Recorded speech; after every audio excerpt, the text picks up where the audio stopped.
Hi అండి, welcome to my channel mister and missus Teja అండి. ఇప్పుడు మనం సింపుల్గా 10 minutesలో బంగాళదుంప ఫ్రై ఎలా చేసుకోవాలి అనేది చూద్దామండి. దానికి నేను ముందుగా ఒక కడాయి తీసుకున్నాను. అందులో నేను తీసుకున్న కర్రీకి సరిపడా ఆయిల్ వేసేసుకున్నాను. అండ్ దాంట్లో కొంచెం ఒక 1 tablespoon తాలింపు గింజలు వేసేసుకొని కొంచెం అవి చిట్పట్లాడిన తర్వాత ఒక 4 వెల్లుల్లి రెబ్బలు ఉంటాయి కదండి, అవి కట్ చేసేసుకొని వేసేసుకున్నాను. మీకు అవసరమైతే స్కిప్ చేసుకోవచ్చు, లేకపోతే కచ్చాపచ్చగా దంచి కూడా వేసుకోవచ్చు అనమాట. అండ్ అవి కొంచెం అట్లా ఫ్రై అవుతున్న తర్వాత నేను సన్నగా కోసి పెట్టుకున్న ఆనియన్స్, కరివేపాకు అండ్ పచ్చిమిరపకాయలు కూడా వేసుకున్నాను అండి.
అండ్ ఇప్పుడు మనం కొంచెం చిన్న ముక్కలుగా కట్ చేసి పెట్టుకున్న బంగాళదుంపల్ని కూడా యాడ్ చేసుకోవాలి. అండ్ ప్రతి ముక్క ఒక సైజులోనే ఉండేలాగా చూసుకోవాలి. అండ్ నేను ముందే ఆనియన్స్లో కొంచెం సాల్ట్ యాడ్ చేసి ఉన్నాను కాబట్టి ఇందులో నేను సాల్ట్ ఏమి యాడ్ చేయట్లేదండి.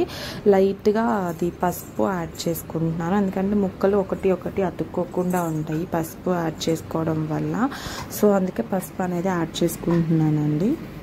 ఆ తర్వాత కొంచెం సేపు అటు ఇటు కదుపుకొని మూత పెట్టుకొని కొంచెం మగ్గించుకోవాలి.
ఫైనల్గా నేను కొంచెం కారం వేసేసుకొని కలిపేసుకుంటున్నాను. మీ దగ్గర గరం మసాలా అలాంటివి ఏమన్నా ఉంటే అవి కూడా యాడ్ చేసుకోవచ్చు ఈ టైంలో.